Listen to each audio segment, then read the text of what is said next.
Hello friends, आज के इस वीडियो में हम लोग जानेंगे कि एक धुर जमीन कितना वर्ग फीट होता है।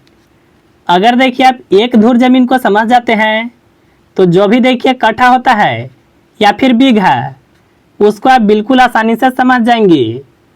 देखिए हम लोग सबसे पहले समझेंगे कि आखिर एक धुर का मतलब क्या होता है। तो यहाँ पर देखिए लिख लेते हैं, एक धुर बराबर, जैसे मान लीजिए कि यहाँ पर एक ज़मीन की आकृति है और देखिए यह जो ज़मीन है यह एक धुर का है। देखिए धुर का जो मान होता है वह लगी पर डिपेंड करता है। अब देखिए आपके मन में सवाल होगा कि आखिर यह लगी क्या होता है। तो देखिए अलग अलग जगहों पर अलग अलग हाथ की लगी का उपयोग होता है। कहीं कहीं देखिए हिसाब जो होता है वह होता है 5.5 हाथ की लगी से और कहीं कहीं होता है 6 हाथ की लगी से। अगर देखिए हम लोग एक हाथ की लंबाई की बात करें तो यह देखिए फीट में 1.5 फीट होता है। अगर देखिए आप 6 हाथ की लगी से एक धुर जमीन को समझना चाहते हैं तो यह 6 हाथ की लगी है ना, यानी देखिए 6 हाथ लंबाई और 6 हाथ चौड़ाई रहेगा। तो देखिए यह जो जमीन की आकृति होगा यह एक धुर होगा। यहाँ पर देखिए यह जो लंबाई है यह हाथ में है। अभी देखिए इसके मान को आपको फीट में बदलना होगा। देखिए एक हाथ का मान फीट में 1.5 फीट होता है। अगर देखिए आप 1.5 से गुना 6 में करते हैं तो आपका आएगा 9 फीट। यानी देखिए इस हिसाब से 9 फीट लंबाई और 9 फीट चौड़ाई रहेगा। तो देखिए 6 हाथ के हिसाब से एक धुर होगा। अब देखिए हम लोग को वर्ग फीट जानना था ना, वर्ग फीट कैसे निकालते हैं। तो इसके लिए देखिए लंबाई और चौड़ाई का गुना करना होता है। देखिए दोनों भुजा का मान सेम है तो यहाँ पर देखिए हम लोग 9 में 9 से गुना करेंगे। 9 से गुना 9 में करें तो यह होगा 81। यानी देखिए एक धुर जमीन कितना वर्ग फीट होगा, तो वह होगा 81 वर्ग फीट। यह देखिए 6 हाथ की लगी से है। वर्ग फीट को अंग्रेजी में स्क्वायर फीट कहते हैं। अब देखिए हम लोग कट्ठा को समझेंगे। देखिए यह एक धुर का माना गया ना, 20 धुर होता है तो वह एक कट्ठा के बराबर होता है।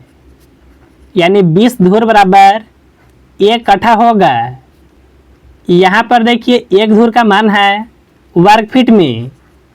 अगर देखिए आप इसमें 20 से गुना कर देते हैं तो आपको यह पता चल जाएगा कि एक कट्ठा में कितना वर्ग फीट होता है।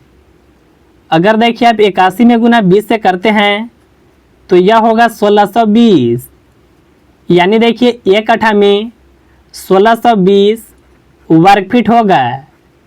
देखिए वर्ग फीट को अंग्रेजी में स्क्वायर फीट कहते हैं। यह देखिए जो हिसाब है यह 6 हाथ की लगी से है।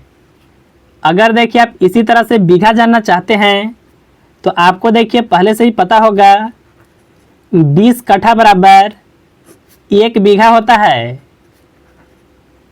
अब देखिए हम लोग जानेंगे कि आखिर 1 बीघा जमीन वर्ग फीट में कितना होगा। तो देखिए यहाँ पर 1 कट्ठा में जो वर्ग फीट है यानी 1620, इसमें अगर आप 20 से गुना कर देते हैं तो आपको देखिए यह पता चल जाएगा कि 1 बीघा में कितना स्क्वायर फीट होता है। अगर देखिए आप यह मान से इसमें गुना करते हैं तो आपका आएगा 32,400। यानी 1 बीघा में कितना स्क्वायर फीट होगा, तो वह 32,400 वर्ग फीट होगा। देखिए यह जो भी हिसाब है यह है 6 हाथ की लगी से। देखिए मैं आपको 5.5 हाथ की लगी से यहाँ पर जो भी हिसाब होता है इसको बताता हूँ। अगर देखिए बात करें एक धुर में 5.5 हाथ की लगी से तो देखिए 68 दशमलव पॉइंट में कुछ होता है। यानी देखिए यह होगा वर्ग फीट में मान। यह देखिए एक धुर का।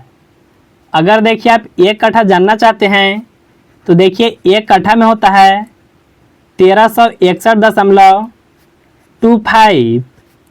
यानी देखिए यह होता है 1 कट्ठा का। यह देखिए जो भी हिसाब हो रहा है यह है 5.5 हाथ की लगी से। अगर देखिए 1 बीघा की बात करें तो यह होता है 27,225। यानी देखिए 1 बीघा में इतना स्क्वायर फीट होगा, 1 कट्ठा में 1361.25 स्क्वायर फीट होगा, और देखिए 1 धुर में 68 दशमलव कुछ पॉइंट में देखिए स्क्वायर फीट होगा। देखिए यह हिसाब होता है 5.5 हाथ की लगी से। और यहाँ पर देखिए ऊपर में हम लोग जो भी देखें यह देखिए 6 हाथ की लगी से होता है। तो मुझे उम्मीद है कि आप बिल्कुल आसान तरीके से समझ गए होंगे कि 1 धुर जमीन कितना होता है।